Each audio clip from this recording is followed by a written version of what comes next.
Kayo po ay sa mga pagpalang hapon po muli sa ating lahat. Welcome po muli sa ating gawain ngayong hapon na ito. Tayo po muli ang Walls of Celebration Christian Church. Natunay nga po Panginoon na hindi po magsasawang ibahagi ang salita ng ating Panginoon na linggo-linggo. Bago po tayo mag-start, mari po ba batiin po natin yung ating mga nanay ngayong araw na ito ng Happy Mother's Day. Yung mga nanonood rin po sa ating live video ngayon, pwede po, type nyo po yung Happy Mother's Day po. Batiin po natin ang bawat isa ng Mother's Day, ang ating mga nanay sa araw na ito. Hallelujah. At wag rin po natin kalimutan na i-share po itong ating live video ngayon. Hapon na ito ng sagin po. Mas marami pa po tayo bahagian ng salita ng ating Panginoon.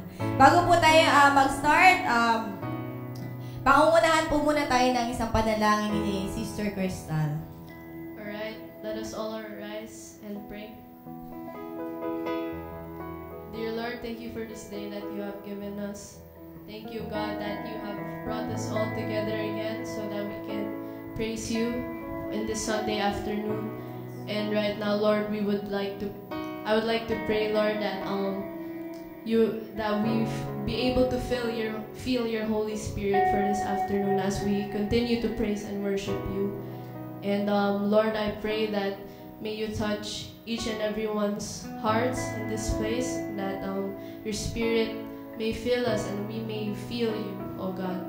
And thank you, God, for bringing us all safely here so that we may be able to hear your word for this afternoon. And we love you, Lord, and we continue to praise you. All these things we ask and pray in Jesus' name. Amen. Amen. Hallelujah. Praise you, Jesus. Alam ko, excited na po lahat magpuri sa ating Panginoon. Kaya po, mag-start na po tayo. Hallelujah. Palakpak po natin yung ating mga kamay para sa ating Diyos na buhay. Hallelujah. Ikaw lang ang pupurihin ko. Ikaw lang ang iibigin ko. Ikaw lang ang nasa isip ko. Ikaw lang, ikaw lang, ikaw lang. Minsan pa ikaw lang ang pupurihin ko. Ikaw lang ang pupurihin ko. Ikaw lang ang iibigin ko. Ikaw lang ang nasa isip ko. Ikaw lang, ikaw lang, ikaw lang.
pag-ibig na inialay mo.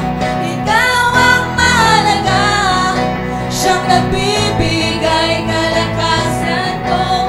Wala nang higit pa sa buhay na inialay mo. Ikaw ang mahalaga, bumabawi ng uhaw ko. Wala nang higit pa sa pag-ibig na inialay mo. Ikaw ang mahalaga, siyang nagbibigay kalakasan ko. Wala nang higit pa sa buhay na inialay mo. Lumalapit ako sa'yo. Lumalapit ako sa'yo. Yes, Lord. Tunay nga kami nagpapakumbaba sa inyong presensya, Panginoon. Nagpapakumbaba, iniibig kita, pinupuri ka. Iniibig kita, pinupuri ka. Ikaw ang mahalaga, bumabawi ng uhaw ko.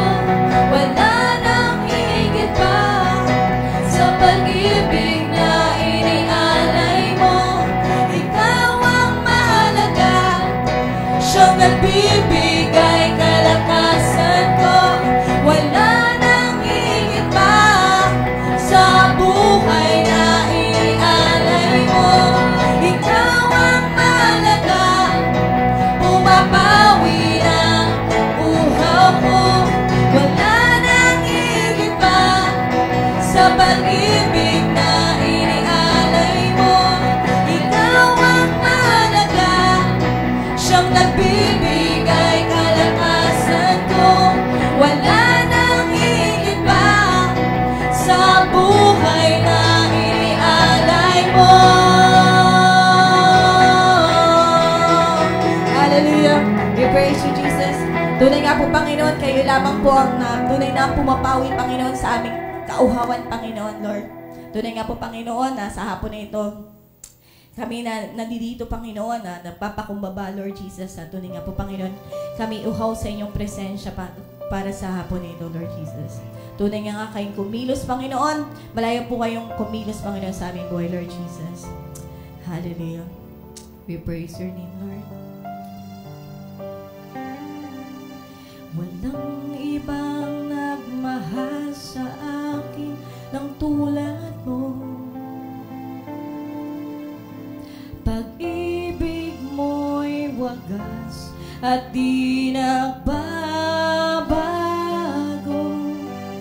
Pinatunayan mo ito sa krus ng Kalbaryo.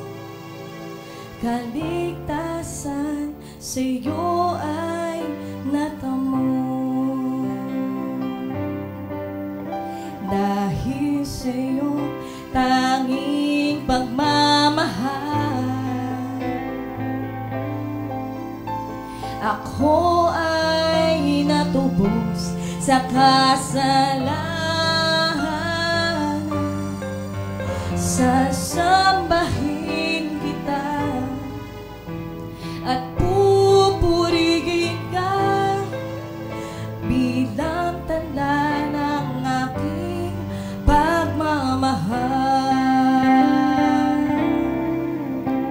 Ikaw ang hari at tagapagligtas, banal mong pangalan ay aking itataas. Panginoong Yesus, aking Diyos, iaalay sa'yo aking lakas. Walang ibang nagmahal sa akin ng tulad mo. Pag-ibig mo'y wagas at di nagbabago. Pinatunayan mo ito sa krus ng Kalbaryo. Kaligtasan sa'yo ay natamo. Dahil sa'yo tanging pagmamahal, ako ay natubos sa kasalanan. Sasambahin kita at pupurihin ka bilang tanda ng aking pagmamahal. Ikaw ang hari at tagapagligtas, banal mong pangalan ay aking itataas. Panginoong Jesus, aking Diyos, iaalay sa'yo aking lakas. Ikaw ang hari, yes Lord, tunay nga po Panginoon. Taas po natin ang ating mga boses para sa ating Panginoon. Huwag po tayong mahiyang umakawitan siya bilang pagmamahal. Panginoong Jesus, aking Diyos, iaalay sa'yo aking lakas. Minsan pa ito ang hari, ikaw ang hari at tagapagligtas, banal mong pangalan ay aking itataas. Panginoong Jesus, aking Diyos, iaalay sa'yo aking lakas. Ikaw ang hari at tagapagligtas, banal mong pangalan ay aking itataas. Panginoong Jesus, aking Diyos, iaalay sa'yo aking lakas. Ikaw ang hari at tagapagligtas, banal mong pangalan ay aking itataas. Lord, tunay nga ikaw ang aming tatas, Panginoon. Panginoong Jesus, Awitan po natin ang ating Panginoon. aking Diyos, Iaalay sa'yo aking lakas. Ikaw ang hari at tagapagligtas, banal mong pangalan ay aking itataas. Panginoong Jesus, aking Diyos, iaalay sa'yo aking lakas. Iaalay sa'yo aking lakas.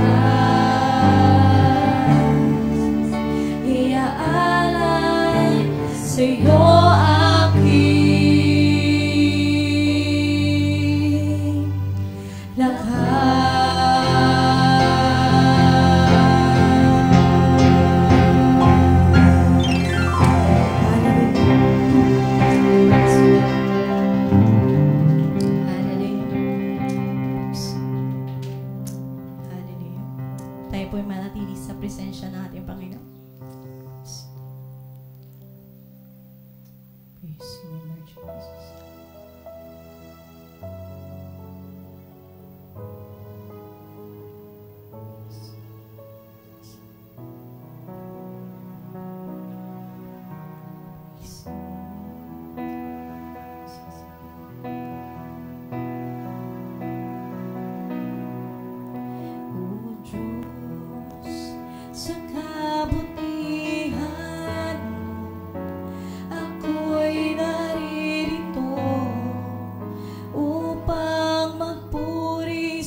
ako'y naririto upang magpuri sa iyo. O Diyos, sa kabanalan mo nalulugod ako, buhay ay iaalay ko. Ikaw lamang ang nagtiwala sa akin, O Diyos, di kita bibiguin. Magtatapat sa'yo, maglilingkod ako, O Diyos, kay buti mo.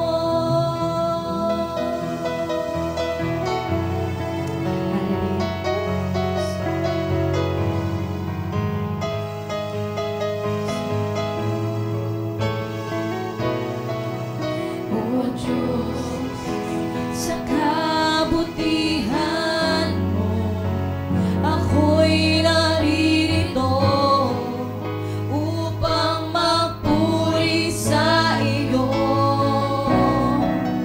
O Diyos, sa kabanalan mo nalulugod ako, buhay ay iaalay ko.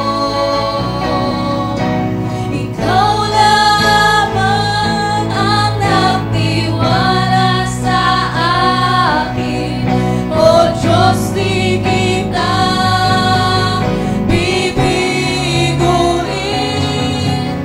Magtatapat sa'yo, maglilingkod ako, O Diyos, kay buti mo. Ikaw lamang ang nagtiwala sa akin, O Diyos, di kita bibiguin. Magtatapat sa'yo, maglilingkod ako, O Diyos, kay buti mo. Ikaw lamang ang nagtiwala sa akin, O Diyos, di kita bibiguin. Magtatapat sa'yo, maglilingkod ako, O Diyos, kay buti mo. Ikaw lamang ang nagtiwala sa akin, O Diyos, di kita bibiguin. Magtatapat sa'yo, maglilingkod ako, O Diyos, kay buti mo. Lahat ng papuri, pagluwalhati, alay sa'yo, Yahweh. Ang aming puso,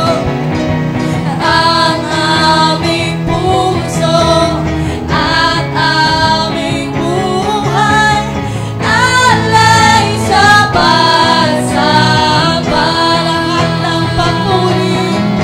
Lahat ng papuri, pagluwalhati, alay sa'yo, Yahweh. Ang aming puso at aming buhay, alay sa pagsamba. Lahat ng papuri, pagluwalhati, alay sa'yo, Yahweh.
ikaw lamang po ang nararapat, Lord, sa aming mga papurit pagsamba.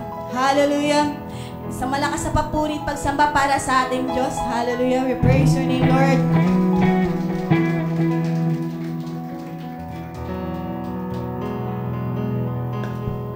Amen. Sino po ditong, tanongin ko kayo, sino po rito nagawa na ng hindi maganda ng tao? Taas ang kamay. Naloko na kayo, nadaya na kayo, nasaktan na kayo, whatsoever. Honest to goodness, sino po ritong nagawa na ng hindi maganda? Taas ang kamay, taas na. Ayan. Kamag-anak ninyo, marahil nilalait-lait kayo, no? Tapos lalo na nung naging Kristiyano ka, inuusig ka, kung ano-ano tinatawag sa iyo. Uy, ayan si Praise the Lord na naman. Ayan, no? Magagalit sa inyo. Ikaw, nagbago ka na ng relihiyon at kung ano-ano pa yung mga negatibong mga sinasabi sa atin. Naranasan nyo na po yun. Amen? Alam nyo, gawan man tayo ng tao na hindi maganda, gawan man tayo ng tao ng nakakasakit na bagay, ang Diyos po natin ay nanatiling mabuti. Amen. Amen po. Yes, alam ko po, darating ang panahon, God will judge everything. Huhusgahan po ng Diyos ang lahat, lalo na po ang kasalanan. Pero kita nyo kabutihan ng Diyos, kita nyo po yung biyaya, grasya ng Diyos, no? Habang wala pa yung judgment, binibigyan po niya ng panahon ng mga tao. Kasi po sabi sa Bible, kalooban daw po ng Diyos na lahat ay maligtas. Amen? At walang mapahamak. That is God's will. That is God's desire. No? Kaya nga po niya binigay ang kanyang bugtong na anak ng Panginoong Jesus. Na sa pamamagitan po niya, tayo po ay makapanumbalik sa Diyos Ama. Amen? Amen po. Kaya mga kapatid, habang tayo ay may pagkakataon, ito ay samantalahin po natin. Kumbaga, let's grab the opportunity ika nga, no? Na habang malakas pa tayo, habang tayo po ay nakakaawit pa, nakakalundag pa, nakakasayaw pa, no? Lapit na tayo sa ating Panginoon. Amen? Kasi darating po ang panahon, mawawalan na po tayo ng pagkakataon. And that day will be too late. No? Kailan ka pa maglilingkod kay Lord? Kung nakaratay ka na sa banig ng karamdaman. No? Tapos saka mo na sasabihin, sana nung malakas pa ako, naglingkod na ako kay Lord. Sana nung kaya ko pang sumayaw, nung kaya ko pang umawit, ay binigay ko na at sa Panginoon. No? So, dito po sa mundo, mga kapatid, minsan lang po tayo dadaan dito sa mundo. Samantalahin na po natin lahat ng pagkakataon. Amen. Amen. Palakpakan natin ating Panginoon. At isang patunay sa kabutihan ng Diyos ay yung nandito po tayo ngayon na nagsasama-sama, nagtitipon-tipon, malusog ang ating pamilya. Amen? At sama-sama po tayo naglilingkod sa ating buhay ng Diyos. Kaya pasalamatan natin ating Panginoon. Yan. At this point, mga kapatid, no? Anong date ngayon? May 11. Bukas, isa na namang makasaysayang araw po para po sa ating bansa. You know why? Kasi we will be exercising our rights. Kumbaga, gagamitin po natin ang ating karapatan na bumoto at mamili ng mga taong mangunguna po sa ating bansa. Amen. Although hindi patungkol sa presidente, pero sa Senado, sa Kongreso, mayor and vice mayor, at I think mga konsehal, no? Except yung barangay level. Mga kapatid, lagi ko po siya sabi sa inyo, wag po tayong boboto dahil halimbawa, galit ka sa administration, wala akong iboboto sa ticket niyan kasi ganito ginawa niya. Wag po ganon. Amen?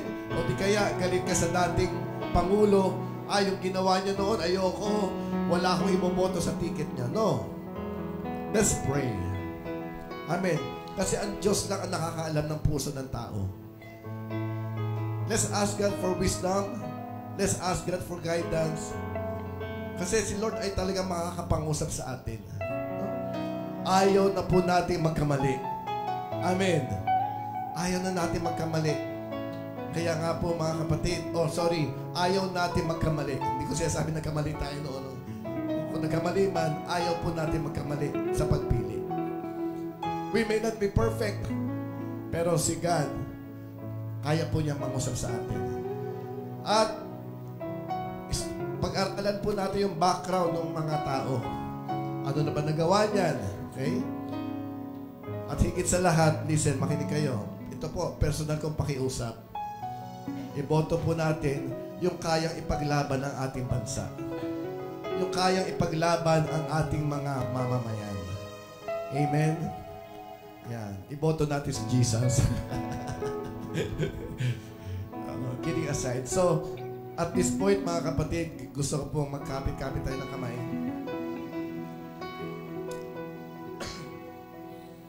At ipanalangin po natin ang ating bansa. Yung mga ma-facilitate ng election bukas, yung mga guro, yung mga poll watchers, lahat. Panalangin po natin na maging maayos, mapayapa, yung election bukas, at hindi po ito magkakaroon ng anumang karahasan. Amen?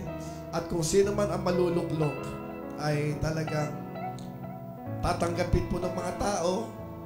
Kung natalo man yung kandidato, tatanggapin po nila at maluluwalhati ang ating Panginoon. Amen? So sige po mga kapatid, panalangin po natin ang election po bukas. Hallelujah. Ama naming Diyos, kami po'y muling dumudulog sa inyong dakila at makapangyarihang presensya. Sa inyong trono, O Diyos, your throne of justice, kung saan sa inyo lamang kami makakalingap ng tunay na hustisya. Lord, hindi man po kami perpekto, subalit kayo po ang perpekto sa lahat. You are all-knowing. You are omniscient, Lord. Alam niyo po ang puso ng mga tao. Dalangin ko, Lord God, bukas sa aming pong pagboto, kayo po magpahayag. Reveal to us, Lord God, in your miraculous ways, kung sino po ang amin pong iboboto. Na hindi kami magpapadala, Lord God, sa mga sabi-sabi, hindi kami magpapadala, Lord, sa mga sayaw-sayaw, pakembot-kembot na mga kandidato. Kundi susuriin po namin talaga kung ano kanilang plataforma. Kung kaya po nila ipaglaban ang aming bansa at ang aming mga mamamayang Pilipino. Natitindig po sila, Lord God, para po sa konstitusyon ng aming bayan. Lord, I just pray for an orderly, peaceful, and safe election na wala pong karahasan, wala pong masasaktan, Panginoon, lalo na po sa mga guro na magbabantay, sa mga poll watchers, at lahat po na magpa-facilitate, Lord. At Lord, dalangin ko po na wala pong mahahak na anumang counting machines. And I pray, Lord, for humility sa lahat ng kandidato. Kung sila man ay hindi pala rin, Panginoon, ay kanila po itong tatanggapin ng bukas sa kanilang kalooban. Lord, protect your people. And I pray, makialam na po kayo. Intervene, Lord God, in our beloved nation. Thank you, Father God. We honor and magnify you. And may the results only bring glory to your holy name. This we pray in Jesus Christ's mighty name. Everybody say, Amen and Amen. Hallelujah. Okay? Magbatian po tayo lahat. Lalaki sa lalaki, babae sa babae, magyakapan. Lalaki sa babae, magkamayan. At kung makamayan mo ay nanay, sabihin mo, Happy Mother's Day. Go ahead. Umikot po tayo lahat.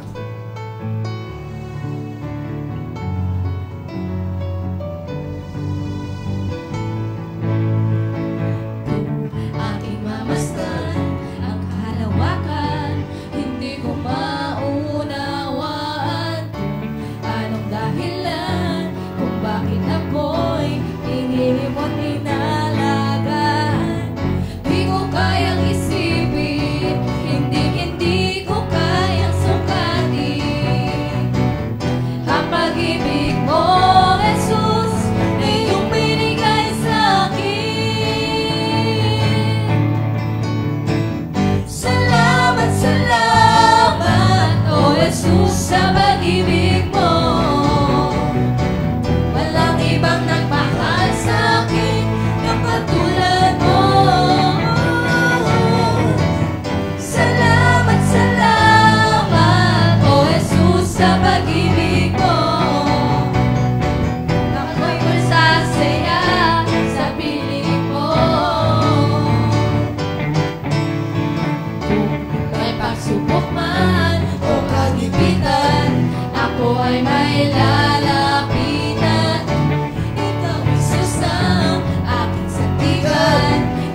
mo ko pababayaan. Di ko kayang isipin, hindi ko kayang sukatin ang pag-ibig mo, Jesus, na lumigay sa akin. Salamat, salamat! Hallelujah! Salamat, salamat, O Jesus, sa pag-ibig mo. Walang ibang nagmahal sa akin na katulad mo. Salamat, salamat, O Jesus, sa pag-ibig mo. Ako'y magsasaya, ako'y magsasaya, ako'y magsasaya sa piling mo. Hallelujah! Palakpakan po natin ang ating buhay ng Diyos. Hallelujah! Amen? Amen. Sige po, makakaupo na po tayo sa presensya ng ating Panginoon. Ayan.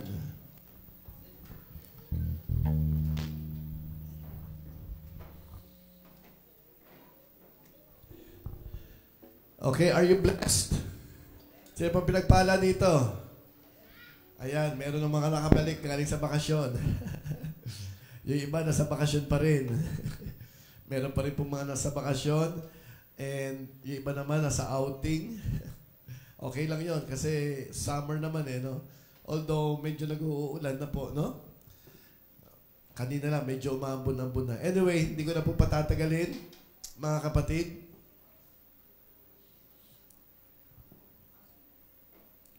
Ayan. Nais ko lang po muna batiin ang mga nanay. Sino po mga nanay dito? Taas ang kamay. Mga nanay. Ayan. Okay. So, nais ko po kayong officially batiin ng Happy and Blessed Mother's Day. Palakpakan po natin ating Panginoon. Ayan. Mamaya, meron po tayong konting anong tawag dito? Sorpresa sa inyo. Kaya dapat reaction nyo, konti lang eh. Kung malaki sorpresa, kaya konti lang. Medyo pak yun. Okay? So sige po. Again, reminder mga kapatid, yung atin pong vision for this year, Harvest 100 po. Okay? Sabi ng ating Panginoon, at one point, sabi niya sa kanyang mga disciples, the harvest is plentiful. Marami na raw po ang ani, no? Subalit yung mga manggagawa ay kakaunti. But the workers are few. Katulad nga po na sinabi ko, habang may panahon pa, gawin na po natin lahat. Patuloy tayo lumapit kay Lord. At maghikayat po tayo ng mga taong papalapit kay Lord. Amen? Para nang sa ganon, dumating man ang panahon, wow! Marami pong makakasama sa piling ng ating buhay na Diyos. Amen po. So, Harvest 100, ang challenge lang po sa bawat isa. Ito lang naman ang hamon ko sa bawat isa eh. Halimbawa, 40 tayo dito. No? Halimbawa lang. Yung iba, wala pa eh. O, sabihin natin, 40. Ayun, no? Go and multiply. Anong gagawin natin? Each one, win one. Ayan, si Kevin. Halimbawa si Kevin, sa buong taon, Brother Kevin, pag-pray mo kung sino isang taong yon, kahit isa lang. At kung 40 tayo, bawat isa, magdala ng isa, at the end of the year, ilan na tayo? 80, di ba? Kaya? Kaya, di ba? O, paano kung makadalawa ka pa? Di po ba? So, yun po, no? Yun po yung i-challenge din natin yung ating pananampalataya. Ang ating pananampalataya po ay, alam nyo, hindi din dapat dormant yan. Dapat tayo po ay talagang nag-i-engage. Amen? Pag sinabi nag-i-engage, binabahagi po natin yung pananampalataya po natin sa ating Panginoon, sa mga tao. Amen po. Ayan. Ayan, meron po dito naka-invite. 2, 3. Praise God. Palakpakan po natin, Panginoon. Sabi ko, palakpak kay Lord. Okay, so sige po, di ko na patatagalin. Ako po excited na, alam ko po kayo ay excited na meron po tayong, actually hindi po siya bisita, no? Although first time niya magsasalita dito sa atin, but kung sinabing hindi siya bisita, dahil po kapatiran po siya sa Panginoon. Amen? At siya po yung naging speaker po natin doon sa Moraya for 3 days. Nung nagkaroon ng seminar, yung Sheep to Shepherd. Yung isa po, lumipad na po papuntang Vietnam. Pero siya po ay nandito hanggang bukas. Kaya, nung nalaman ko hanggang bukas pa siya, so, sa loob-loob ko, sige, abusuhin ko na. Okay? Mga kapatid, without further ado, i-welcome po natin sa ating kalagitnaan. Bago po yun, ay nais ko munang batiin ng Happy Mother's Day ang kanyang napakaganda may bahay, si Ate Michi. Ate Michi, yan, blessed Happy Mother's Day po. Yan. And of course, mga kapatid, let us welcome in our midst, Dr. Nelson Estrada. Yan. Welcome po, Doc. Pasensya na ho kayo. Nakita ko yung worship team nyo, nakatapak kanina. Sabi ko, pwede pala dito. Kaya nagtanggal na rin ho ako ng sapatos ko dahil ilang araw, dumating ho kami from Sunday. I spoke in another church in sa Quezon City. Pagkatapos, from Tuesday to Thursday, the whole day, nagtuturo ho ako kasama si Pastor Al. Nakatayo ho kami. Tapos, nagsalita ho kanina sa Mount Moriah. Talagang iba na ho nararamdaman ng katawan ko. Talagang inaabuso ho ako ni Pastor Rainiel. Sobrang pang-aabuso ho ito. Tanyo, mahusay yung pastor nyo talaga. Napakahusay. Anyway, Pastor Rainier has been very, very kind and loving to us. He has been very accommodating. He's really doing his best to make us feel welcome. Masaya ho kami ni Michi at nakarating kami dito sa lugar ninyo. At sana ho, probably in the future, makabalik kami ulit. No? Okay. So, ang pag-aaralan ho natin ngayon ay related ho ito sa Mother's Day. Pero siguro, sa umpisa, pagka tinitignan ho natin yung mga passages sa Bible, baka hindi nyo pa makita, pero i-explain ko ho ito sa inyo later on. No? Sino ho dito ang mga anak ng Diyos? Yan. Ayun. Paano ka ba magiging anak ng Diyos? What do you need to exercise to become a child of God? Yun, biglang tumahimik. Kanina, nagtaas. Ulitin ko. Sabi nyo, anak kayo ng Diyos. Ano ba yung kinakailangan meron ka para maging anak ka ng Diyos? Ha? So, ulitin natin. Kailangan maputi ka, gano'n? Maputi ang puso. Paano naman kami katulad ng mga kapatid ko dito? Yung kulay ho namin hindi maputi. Kailangan maputi yung puso mo. Sige, pwede na rin. Ano pa? What else do you need to exercise in order for you to be identified as a child of God? Anyone? Believer of Christ. Okay. What is the other name for believe? Yun, faith. Isa ho sa mga distinct identities ng isang ng isang believer ni Jesus is faith. Kailangan yung faith mo is identified with the Lord Jesus Christ. Madalas ho, tayo ho ay napapamangha sa ating Panginoon dahil sa kanyang kaanyuan. No? He is God, He is the Son of God. Even in the Bible, marami hong stories sa Bible na the people were attracted to Him. Nakita ho, dami hong sumusunod sa Kanya because of the many things that He has performed. No? Sa Kanyang pagtuturo, sa Kanyang mga miracles, sa Kanyang even other, sa Kanyang pagtulong sa kapwa. Ganyan. Baligtarin naman ho natin ngayon, kung tayo ho, na believer ni Jesus, nakita ho natin yung mga ginawa niya, at humanga ho tayo sa Kanya, sa palagay niyo ba yung Panginoon naman humahanga sa inyo? Mahanga ba siya sa inyo? Pag nakita niya kayo, talagang hangang-hanga siya sa iyo? Pag nakita niya, anong meron kayo na hanga ang Panginoon? Tahimik ulit. Mahirap mo yung tanong, oo. Maganda, tama yun. Ano ba yung meron ka sa palagay mo, siguro sa asawa mo, kaya ka nga niya nagustuhan, meron siyang hinangaan. No? May hinangaan ka sa asawa mo. You know? May hinangaan ho ba kayo kay Pastor Rainier?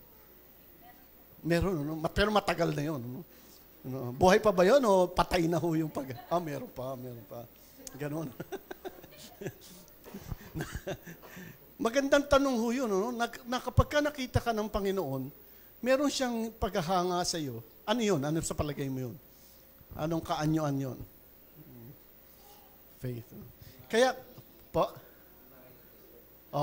parang gano'n, no?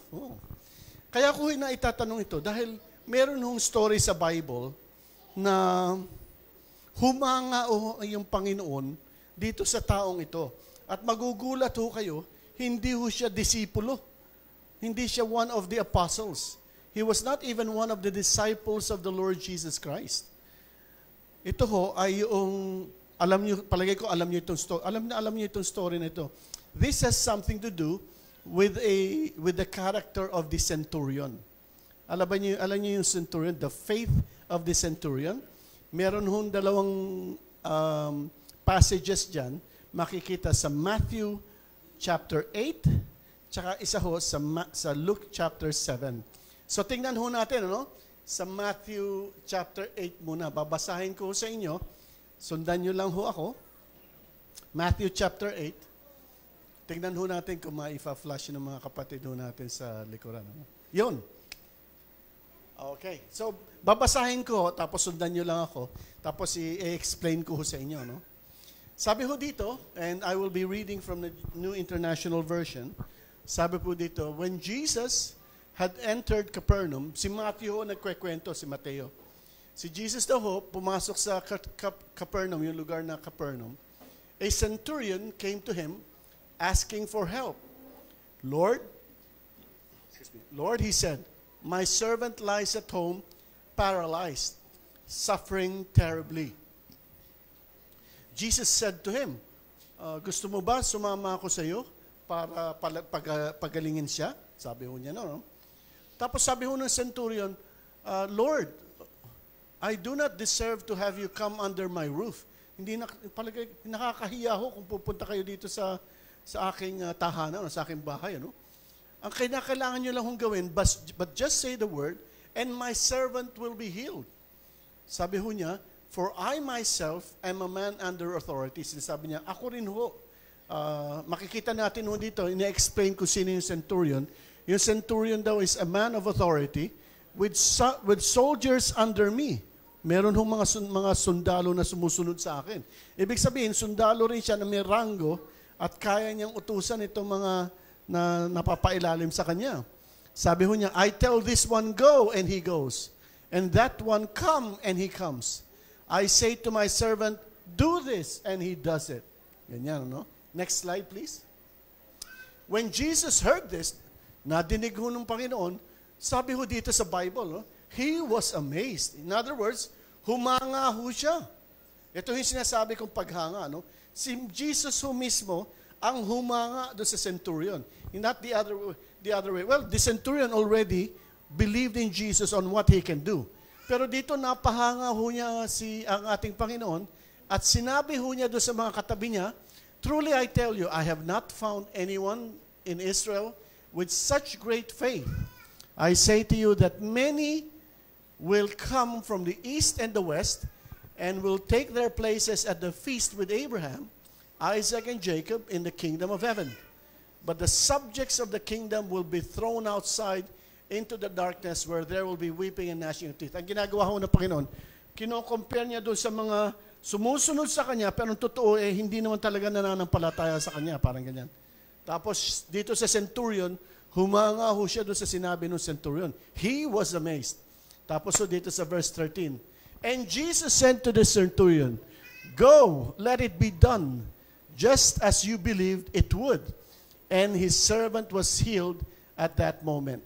Dahil doon sa sinabi ng centurion, Lord, hindi na kinakailangan kang sumama pa sa akin. Ang gawin mo lang, sabihin mo lang i-pronounce mo lang na magaling ng ang aking servant. At matutupad ho yun. Humanga ho si Jesus sa kanyang pananampalataya, the faith of the centurion. Kaya ang sabi niya, sige, bumalik ka na. At yung mga sinasabi mo mangyayari yan. Kaya nga ho nung yung ding araw na yon, his servant was healed at that moment. So ito ho yung kwento about the centurion and his faith sa Matthew chapter 8. Napakinggan nyo na ho itong story na to, di ba? Familiar ho kayo dito. Ngayon, meron tayong isa pang gagawin. Nakita na natin ito sa Matthew chapter 8. Ang susunod hong passage, meron pang isang version. Makikita ho ito sa Luke chapter 7. Luke chapter 7. Siguro nag-iisip kayo, Kuya Nelson, anong kinalaman nito sa Mother's Day? Meron ho, mamaya makikita niyo, may kinalaman ho yan sa Mother's Day celebration natin. No? Pero tingnan muna ho natin sa Luke chapter 7. So ito naman si Lucas. Sinulat din niya itong kwento tungkol dito sa centurion. Pero may magandang twist ho. Makikita ho natin. Dito sa twist na ito, merong isang perspective ho si Lucas na gusto niyang maintindihan natin. So tingnan natin, Nandito po sa beginning from verse 1. Luke chapter 7 verse 1. Sabi ho, when Jesus had finished saying all this to the people who were listening, he entered Capernaum. Yun din ho, parang pareho sa Matthew. Pumunta si Jesus sa Capernaum. There, a centurion servant whom his master valued highly, was sick and about to die. The centurion heard of Jesus and sent some of the elders of the Jews to him. So, anong nangyari ho? Sinasabi ni Lucas, eto rin daw yung centurion. Yung servant niya may sakit. Malapit na hong mamatay. In fact, paralyzed nga. Malapit nang mamatay. Pero nangyari ho, nadinig ho ng centurion na si Jesus paparating. At ang ginawa ho niya, hindi ko katulad dun sa Matthew, si centurion, pinuntahan si Jesus. Dito, sabi po dito, the centurion heard of Jesus and sent some of the elders of the Jews to him, asking him to come and heal his servant. And heal his servant. Hinto muna ho ako dito, no? Sa pamilya ho ba natin, meron kayong mga taong pinagkakatiwalaan? Meron? Sino ang mga magkakamag-anak dito? O lahat kayo may relasyon sa bawat isa? Meron ba? Yeah. Yun. Meron isa. Kapag meron kayong pangangailangan, yan bang taong yan ay matatakbuhan ninyo? Are you related? Anong relationship ninyo? O talaga? Bakit? Talaga, ha? Boyfriend mo siya? Okay bang paningin mo so far? Hindi, biro lang. So kung ikaw, anong pangalan mo? Jean? Jean, pagka ikaw meron kang pangangailangan, yung talagang urgent, emergency. Anong pangalan mo? Brian. Si Brian, pag tinawagan mo, palagay mo, darating ba siya? Talaga, ha? Bihira, husay, ha? Bait. Siguro, dahil, kaya mo na, kung hindi mo siya boyfriend, palagay mo, darating siya? Hindi, yun. Ibig sabihin, meron siyang nakukuha sa'yo. Merong certain trust between the two of you, that if you need anything at all, darating si Brian, gano'n. And I would assume na vice versa rin. Tama. Because you care for each other. In other words, because you have a relationship. Yeah. tingnan nyo yung nangyari dito, no? Nung nadinig ho ng centurion na nandiyan si Jesus, at meron ho siyang matinding pangangailangan. Yung servant niya mamamatay na, paralyzed daw at mamamatay. Isipin nyo, hiningi niya yung, elders of the Jews. Ibig sabihin, the centurion lives in a certain community. At doon sa community na yon, merong Jewish community. At yung Jewish community, merong mga leaders, elders, no? Elders sila. Pinakiusapan ng centurion, mga elders, pwede ba bang puntahan niyo si Jesus at hingin niyo ho humingit ho tayo ng tulong sa Kanya? Paano nangyari na isang centurion na hindi naman Jew was able to convince the elders, the leaders of the Jewish community to go to Jesus and ask for help, to advocate for the centurion? What does that tell you? Ano yung sinasabi sa atin? Ang ibig sabihin niyan, meron silang nakapag-establish ng relationship yung centurion dun sa mga Jews, yung elders of the Jews. Yun, napakagandang clue nun.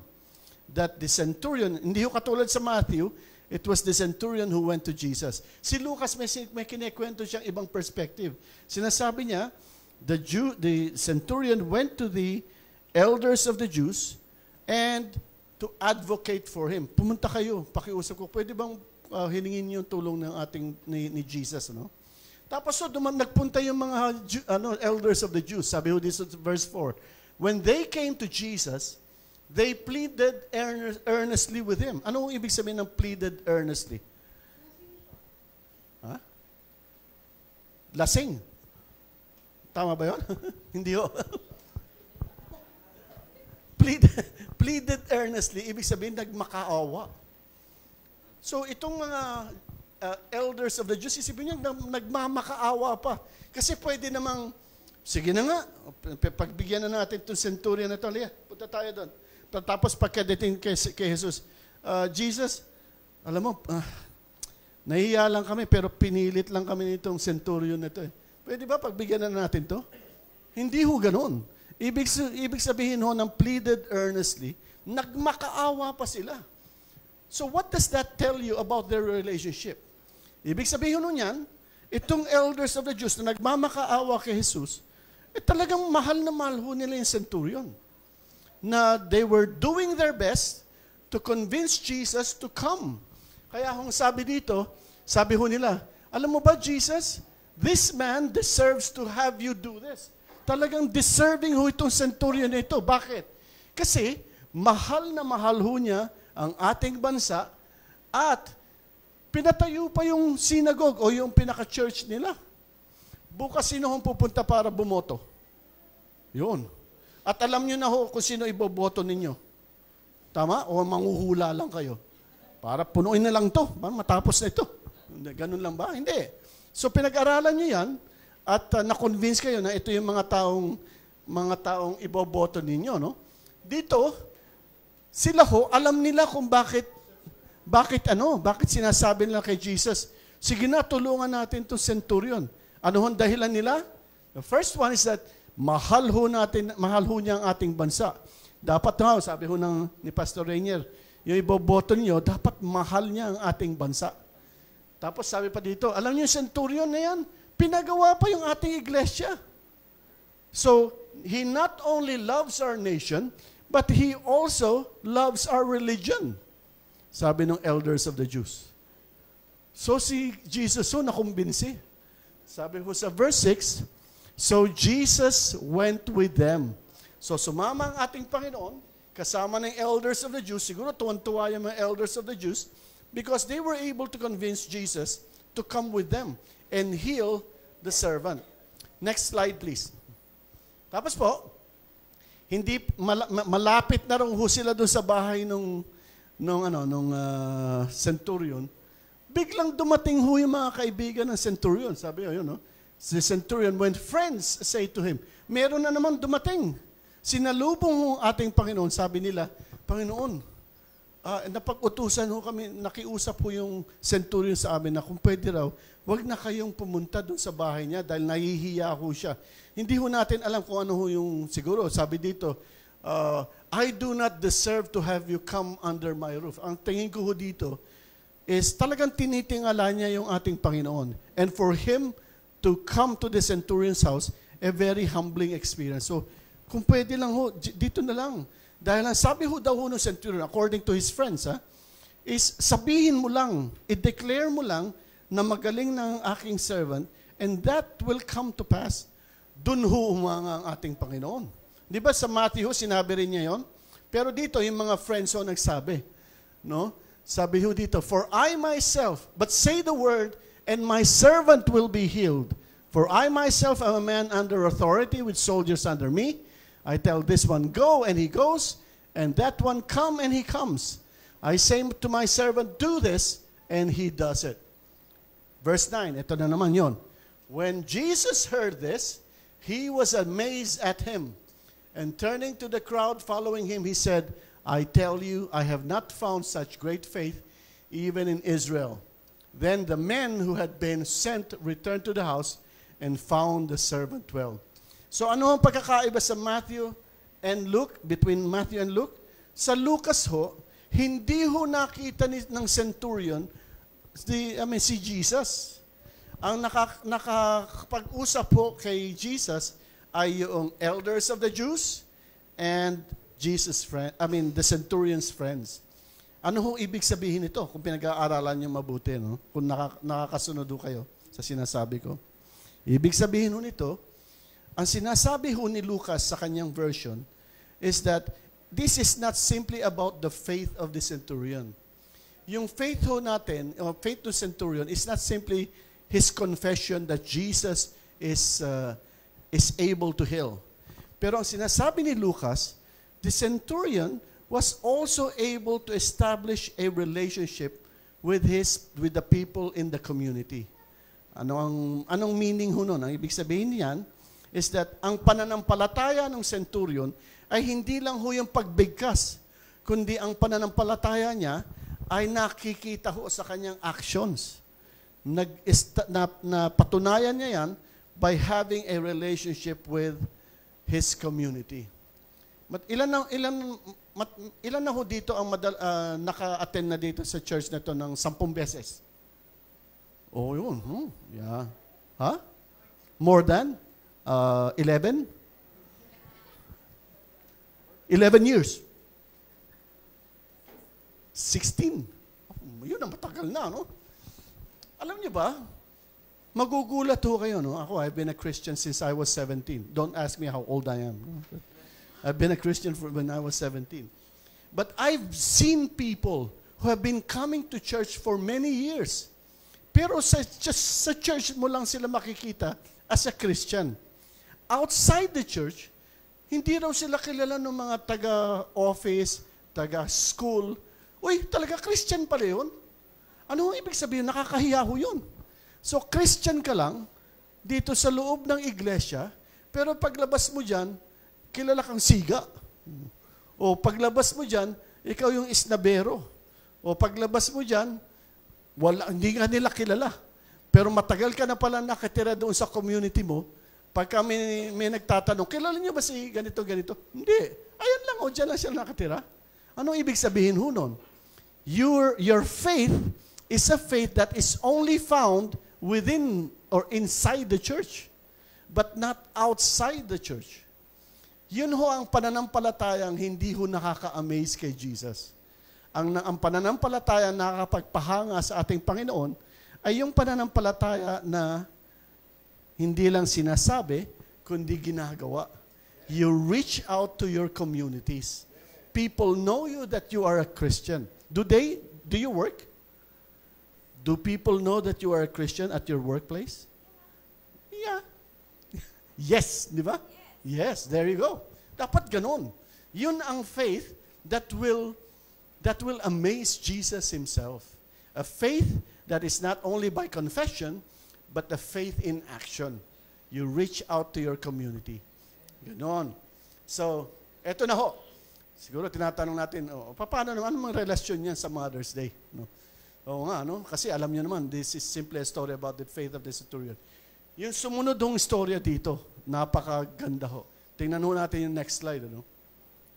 Ito, sabi ho dito sa verse 11, right after the story of the centurion, sabi ho dito, soon afterward, Jesus went to a town called Nain. And his disciples and a large crowd went along with him. As he approached the town gate, a dead person was being carried out, the only son of his mother, and she was a widow. And a large crowd from the town was with her. When the Lord saw her, his heart went out to her, and he said, "Don't cry." Next slide, please. Then he went up and touched the bier where they're carrying him on, and the bearer stood still. He said, "Young man, I say to you, get up." The dead man sat up, nabuhay ho yung patay, and began to talk. And Jesus gave him back to his mother. Ito na ho yung mother. Mother's Day na ho. They were all filled with awe and praised God. "A great prophet has appeared among us," they said. "God has come to help his people." This news about Jesus spread throughout Judea and the surrounding country. So, ang nangyari ho, simplihan ko lang, Tagalogin natin, pagkatapos ho nung pinagaling ni Jesus yung servant ng centurion, si Jesus daw ho ay pumunta sa isang town, kasama ang kanyang mga disipulo. At sabi ho doon, a large crowd was with the Lord Jesus Christ. Nung pagdating ho nila doon sa gate ng town, nakita niya merong libing na nangyayari. Merong widow, nanay, wala na hong asawa, tapos yung kaisa-isa niyang anak, patay na. Nung nakita ho niya ito, yung puso daw ng Panginoon parang dinurog. He had compassion towards her. Sabi niya, "Do not worry." Ang ginawa ho niya, hinawakan niya yung coffin, yung paghawak doon sa hawakan nung coffin, nung ataol. Sinabi niya, binuhay ho niya yung anak nung widow. At tapos he gave him back to his mother. Ang tanong ho dyan is, bakit binuhay ni Jesus yung patay? Ugali ba ni Jesus yun? Talagang pag may patay, lahat bubuhayin niya? Pumupunta ba siya sa morgue o sa sementeryo? Lahat kayong mga patay, bubuhayin ko. O kaya, lahat kayong mga patay na kaisa-isang anak ng isang balo, bubuhayin ko. Hindi ho. Pero meron hong special dito sa sitwasyon na ito na Jesus had compassion towards the widow, the mother. Ano ho yun? Di ba na ito? Nakalagay na ho dito eh. Nakita ho niya, si Jesus ho, nagpupunta doon sa town, sa Nain, kasama ang kanyang mga disciples, at marami hong sumusunod sa kanya. Bakit ho itong large crowd na ito ay sumusunod sa ating Panginoon? Kasi ho, meron na ho siyang relationship doon sa crowd na yon. Maaring pinagaling niya o tinuturuan niya. And yung large crowd na yon, hangang-hanga ho sa Panginoon. Pagkatapos, pagdating ho nila doon sa gate, ito ho yung widow, tapos yung libing na nangyayari, yung anak niyang patay na. At sabi din ho doon, there was a large crowd that was following them. So dalawang parang meeting di avance. No? Dalawang crowd nag-meet doon sa gate ng town. Ang ibig sabihin ho niyan, so merong mga tao na humahanga sa ating Panginoon because of the relationship that He was able to establish with that large crowd. Ito rin daw balo at yung atay, yung anak na namatay na, nasabi ko tuloy atay yung anak na namatay na, meron din large crowd. Ano ang ibig sabihin nun? Ibig sabihin nun, this woman and her son was able to establish their relationship with the community in such a way na nung namatay ho yung anak, marami hong nakikipaglibing. Alam niyo ba, diyan yung malalaman kung meron kayong maraming nagmamahal sa inyo. Kapag ka namatay kayo, nakaburol kayo, subukan niyong dumila at tignan niyo kung ilan yung umaatid ng burol ninyo. So pag nakita niyong marami, siguro baka mabuhay pa kayo uli. Pagdilat nyo at wala namang ilan-ilang lang, 3, dahil may utang sa inyo, gano'n. Ay nakakalungkot ho yun. Ibig sabihin, wala kang lasting impression. Wala kang impact na iniwan sa iyong pamilya at sa iyong komunidad. Dito ho, ang laki ho ng crowd na kasama na nakikipaglibing doon sa balo na namatay ho ang anak. At yun ho nakita ni Jesus. Yun ho ang sinasabi ni Lucas. Na pagkatapos ho nung centurion that was able to establish his love for his community, eto naman daw ho yung mag-ina, namatay ho yung anak, and yet there was a large crowd that came to the funeral. Mga nanay ho, kanina tinanong, taas yung kamay. Pakitaas ho uli yung mga nanay. Alam nyo ba? And this is for you, no? The best thing that you can do for your children is not how much inheritance you can pass on. But the best thing that you can do for your kids, for your family, is how much you can teach them to have a strong impact in their communities. Because that will last forever. And that is the kind of faith. A faith not only by confession, yung sinasabi lang, mahal ko, Panginoon, ako po ay yung disciple, kundi a faith in action. In other words, you reach out to your community. You reach out and touch the lives of other people, leading them to the Lord Jesus Christ. So ngayon, ang challenge ko sa inyo ngayon, sino yung ini-impress sa inyo ng Panginoon, pagkatagal-tagal na, at sabihin na ikaw ang gamiting instrument for you to share your love to them and influence them and lead them to Christ. What impact have you left them so far? No? Ano ho ba nagawa natin? Dito, we know each other as brothers and sisters in Christ, that you are disciples of the Lord Jesus Christ. The question is, paglabas ho natin do sa communities natin, do they know that you are a believer of the God of the true kingdom in the world? Do they know that? Do they know the Lord Jesus Christ through you? That's a big question. Because if you say yes, that means you are able to amaze the Lord Jesus Christ with your faith. Let's pray. Lord, maraming salamat po sa aming natutunan ngayong hapon. Thank you, Lord God, for our mothers, for indeed they give their lives as a sacrifice for their families.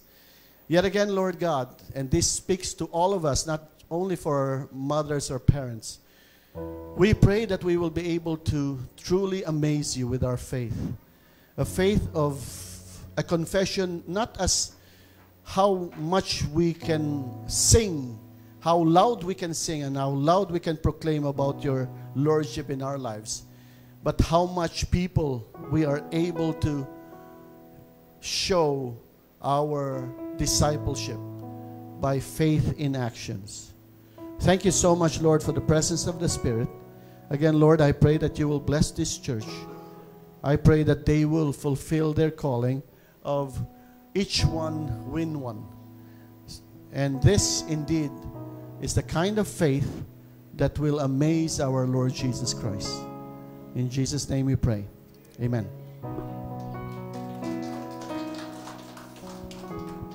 Maraming salamat po, Doc Nelson. Wow.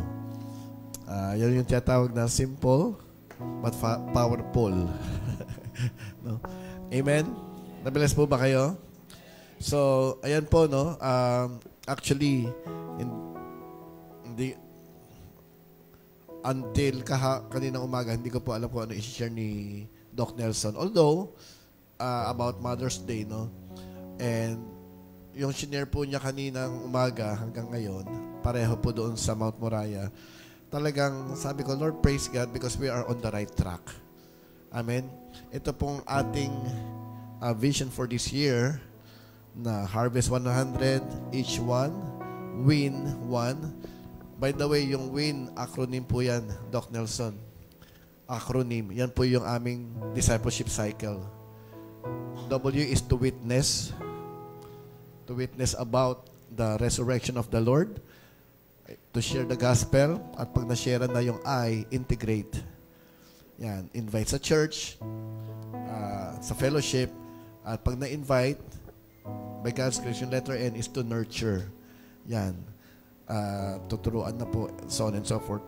So, ito po yung isang paraan po ito, yung sinasabi ni Doc Nelson na we have to engage, no? Pakita po natin ang ating faith, hindi lamang sa salita, no? Kundi in reaching out to our community. Una po doon yung ating pamilya. Ito, alam ko dito sa Pilipinas, meron po tayong meron pala siyang iniwan. A faith that amazes Jesus is a faith that is expressed not only in our household, not only in our church, but also in our communities. Amen? So, sa ating mga Pilipino kasi, meron tayong parang stigma, no? Ano yung stigma na yon? Pagdating sa mga in-laws, tama, mali. Pagdating sa mga in-laws, ayan, nagkakaroon tayo ng distansya minsan. Tama po? Lalo na pag nabanggit yung mother-in-law, ayan, kumukulo na yung dugo ng iba. No? Yan ang nagiging stigma kasi yung mother-in-law marahil ay ayaw sa napangasawa mo, so on and so forth. Pero yun nga yung magandang opportunity po doon eh. Di ba? Magandang opportunity yan na kahit ayaw sa iyo ng tao, pero papakita mo pa rin yung pagmamahal ng ating Panginoong Jesus. Amen? Papakita mo yung faith mo. Na, tapos doon sila magugulat eh. Doon sila magugulat. Yung tipong, ba't mo ako binibigyan ng pandesal sa umaga? Di ba? Para ganun, doon po sila magugulat. Oh, by the way, ganyan ginawa ko sa parents-in-law ko noon. And it was proven to be effective. No? Talagang binibigyan ko po ng pandesal at by God's grace, na-win ko po yung heart. No? So, yun po mga kapatid. Ayan, yun nabanggitin ni Doc Nelson, mga estudyante. O, yung mga may trabaho na. No? Talagang parang malaking sampal po sa atin. After ng isang taon, gagraduate na kayo, doon pa lang nalaman, ay, Kristiyano ka pala. No? Dahil doon mo lang sinabi, pero hindi nakita sa iyong gawa. Amen?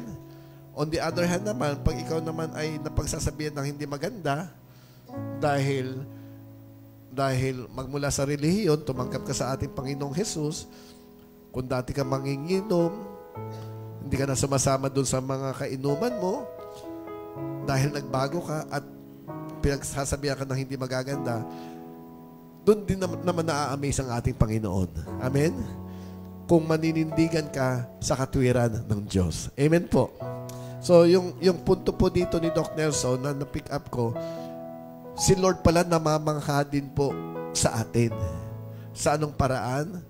Kung ipakita po natin yung ating pananampalataya, hindi lang sa salita, pero pag tayo ay nakaapekto ng mga tao sa paligid po natin. Amen? Na sila po ay nahihikayat dahil nakita nila, totoo kang Kristiyano, doon mamamangha ang Panginoon. Doon po siya hahanga po din sa atin. Amen po. Sino ritong gusto hangaan ng Panginoon? Yan, sabihin mo sa katabi mo, ipakita mo ang iyong pananampalataya. Yan. Hindi lang sa salita, no? Kundi sa gawa. Amen? So, sinamarize ko lang po yung, ang ganda po ng flow no? Ang ganda ng flow nung discussion. Una, yung version ni Mateo, yung centurion mismo yung lumapit, no? Iba pala yung version ni Luke. Nakiusap siya sa mga elders ng mga Jews, no? So, yun. Kasi tayo rin po mga Kristiyano, minsan kailangan din natin ng tulong. Amen? Kailangan din po natin ng tulong. Kahit Kristiyano tayo, kailangan din po natin ng tulong. At kung dumating ka sa punto na kailangan mo ng tulong, merong tutulong sa iyo. Bakit? Kasi ikaw din mismo ay tumulong sa iba dahil sa iyong pananampalataya. Amen. Naman, palakpakan natin sa ating Panginoon. Hallelujah. So nawa, na-bless po kayo doon at sa ating mga nanay, ako po, personally, no? And I believe the Lord Jesus Christ ay talagang amazed na amazed po sa inyong mga nanay. Amen. Sino nga po ulit mga nanay dito? Pwede po tumayo ang mga nanay. Ayan. Pwede po tumayo ang ating mga nanay. Okay. Sige po. Tayo po mga nanay. Ayan.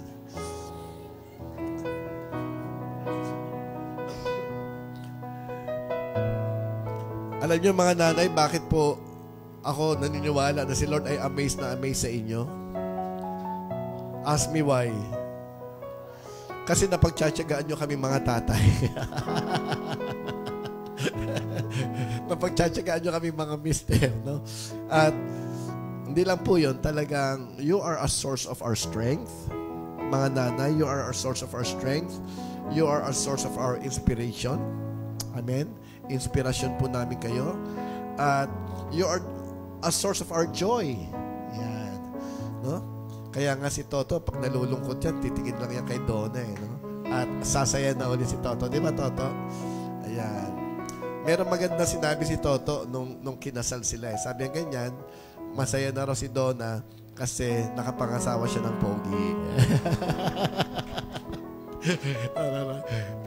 Ginagamit ko lang po siyang illustration pero talagang they are a blessing. So mga nanay at sa timbahay po, mga nanay, no? Saludo po ako sa inyo, saludo po kami sa inyo. And I believe the Lord is amazed with you because of your faith. Amen. Ginagampanan po ninyo ang inyong pong mga tungkulin. Unang-una kay mister, sa aming mga mister. Yan. At sa mga anak po ninyo. Amen. Palakpakan po natin ating mga nanay. Hallelujah. At yan, sige po. In honor of our nanay, pwede po kayo pumunta dito sa harap. Mga nanay, we would like to, yan, ito na yung little surprise. Kaya dapat ang reaction nyo, okay. Sige po. Sige po, mga nanay. Yan. Lapit po dito.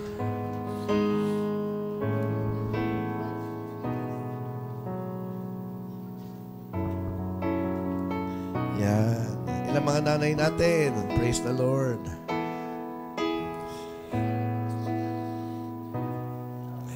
Oops.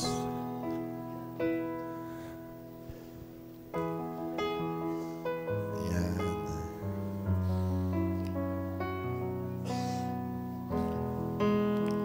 Ulit, meron po kaming konting surprise. Yan. Okay. Pwede po umusok dito.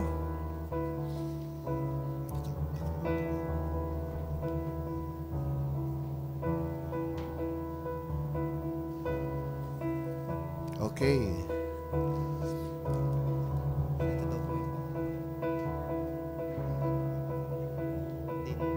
Actually po, ito po ay personalized. So sa mga regular po natin na mga nanay, ay tiyak po na meron kayong pangalan dito. Amen. Kasi kung wala kayong pangalan dito, wala din pangalan nyo sa langit. Joke. Joke. Andito si Dr. Nelson. Ano doktrina yan? Joke na po.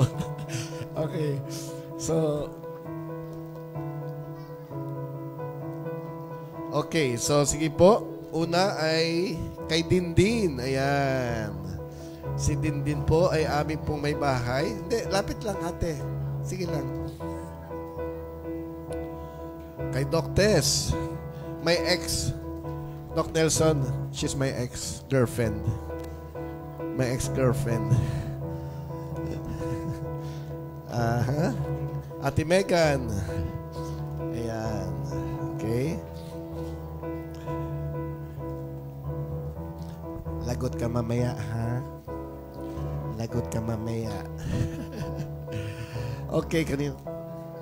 Nanay Ermi. Ayan.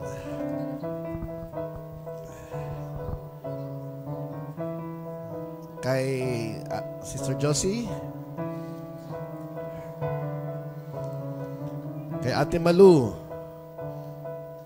Ayan, kuya, pakibigay na lang.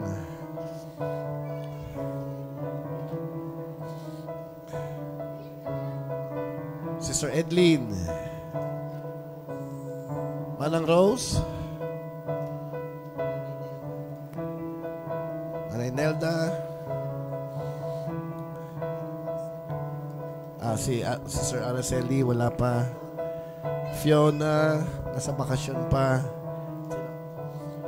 Sister Donna, ayan. At, syempre, meron po tayong extra para sa mga ating pong mga bisita, no? Sige, ate, akit dito. Nanay ka na po, di ba? Ayan, kasama ka dito. Ayan. Anong pangalan nyo? Lorena, ayan. Pagtanggap mo nito, automatic nakaprint na pangalan mo dyan. Okay? At, yan. Sige po. Picture-picture muna sa mga nanay. Yan. Okay, picturean mo muna. Itaas niya po yung regalo.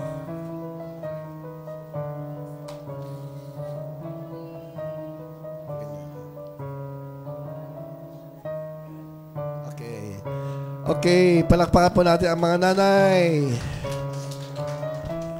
And of course, yung atin pong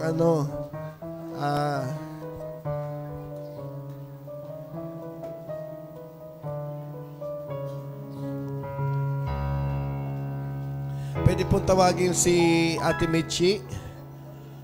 Ayan.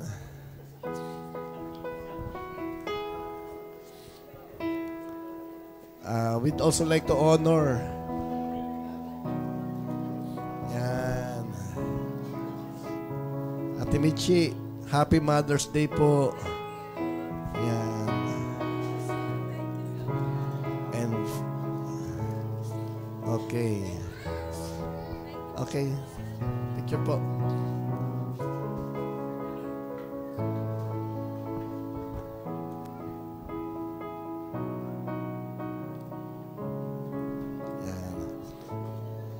Kasi kung wala po kayo, wala si Doc Nelson. By the way, no, kumbaga, I just learned sa amin pong lunch, no, na ang una po nakilala ni Pastora Ana, no, ay si Ate Michi. Magkaklase pala sila sa Bible School. At dahil po doon, nakilala na rin po ni Bishop si Doc Nelson. And everything is history. Sila po ay matalik na kaibigan po ng ating mahal na Bishop. Amen? Amen?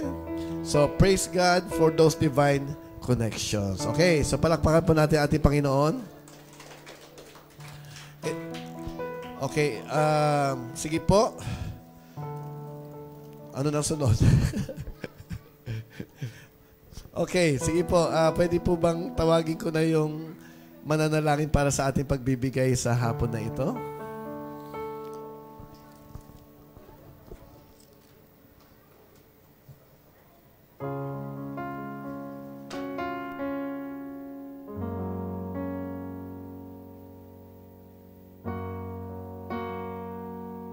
Gandang hapon po sa ating lahat. Yung word po na binigay ng Panginoon sa akin tungkol po sa ating pagbibigay na tithes and offering ay makikita po sa Kawikaan or Proverbs 11:24-25. Ang taong mapagbigay ay lalong yumayaman. Ngunit naghihirap ang tikom ang mga kamay. Ang taong matulungin, sasagana ang pamumuhay. At ang marunong tumulong ay tiyak na tutulungan. So tunay talagang yung sabi nga po sa Galatians, whatever you sow, you will reap. So, totoo po yun na yung tao pong mapagbigay, lalo siyang yayaman at ang taong matulungin, sasagana ang pamumuhay. So, yun po yung niremind ni Lord sa akin, specifically dito po sa ating portion ng tithes and offering. So, manalangin po tayo para sa tithes and offering. Ama naming Diyos, maraming pong salamat sa araw na to, sa hapon na ito. We thank you for the message of our speaker. Maraming pong salamat, Panginoon, sa inyong mga promises. At tunay, Lord, sa pagkakataong ito, ay nais po namin ihain sa inyong harapan na buong-buong aming ikapo at ang aming mga handog. Panginoon, kilala niyo po ang bawat isa sa amin. Alam niyo po ang aming mga puso. Alam niyo po ang aming mga buhay. At tunay, Panginoon, nais namin ihain sa inyong harapan ang aming mga ikapo at handog. At we thank you in advance, Panginoon, dahil alam po namin may gantimpala ang pagiging masunurin. Ang bawat isa po ay ibabalik niyo po ito sa bawat isa. Hustong takal, siksik, liglig at umaapaw. So once more, O God, we honor you with our tithes and our offerings. In Jesus' name we pray. Pwede na po natin ilagay sa box sa harap yung ating ikaputando.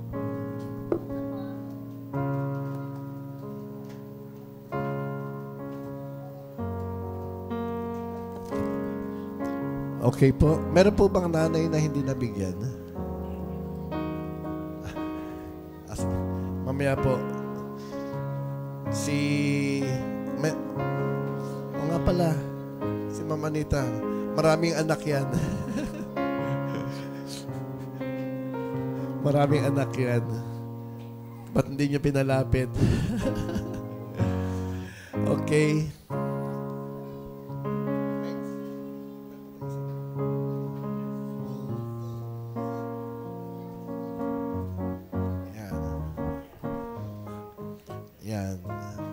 Mama Anita,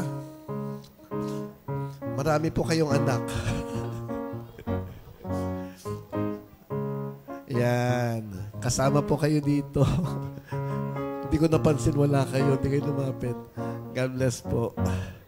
Okay, sige po tayo po lahat ay tumayo. Praise God. Praise God.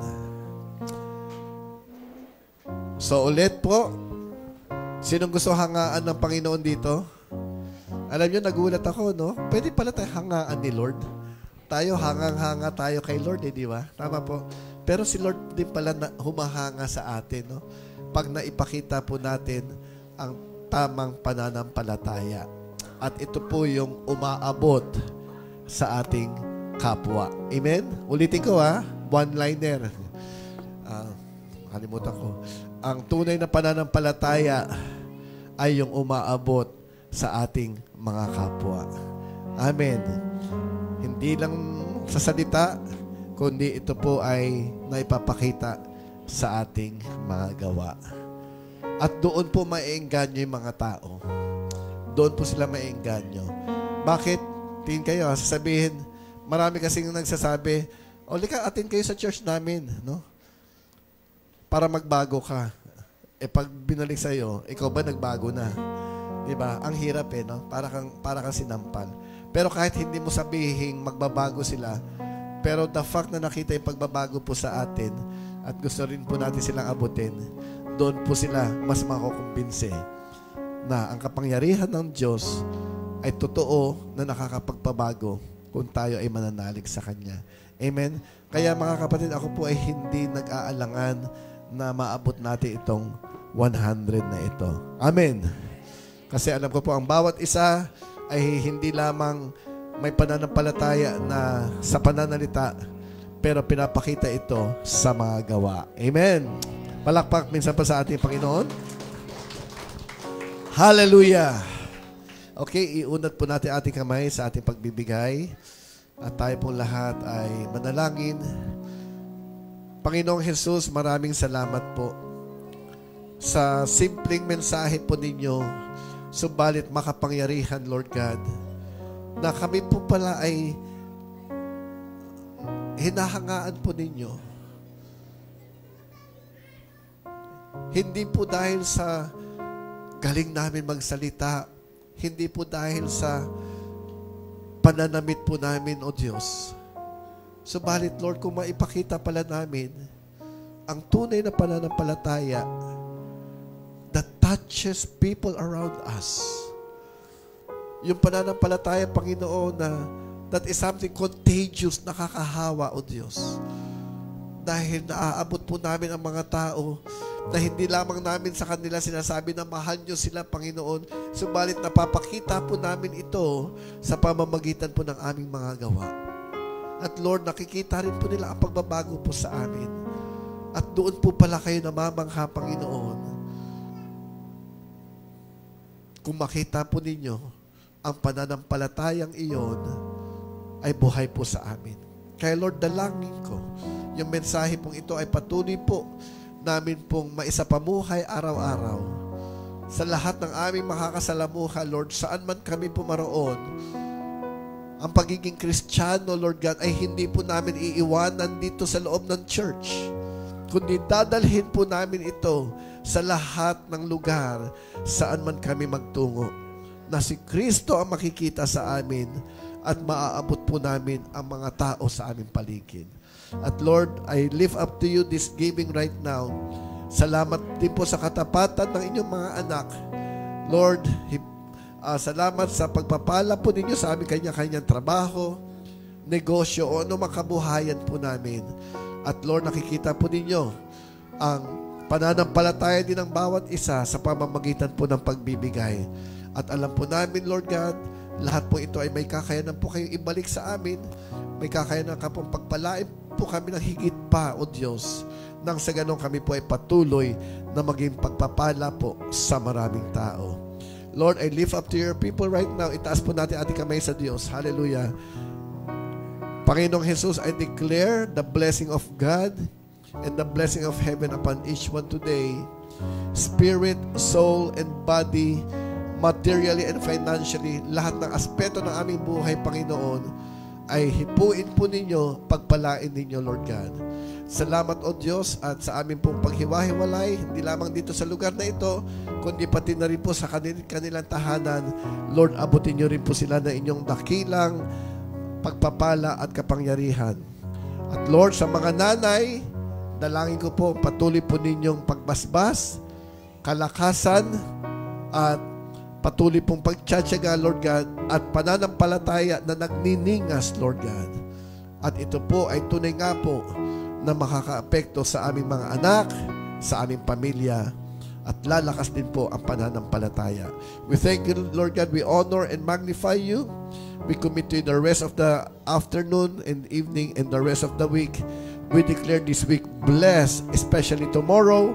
Salamat sa inyong protection, Lord God, sa amin pong pagpunta sa aming kanya-kanyang presinto para po bumoto.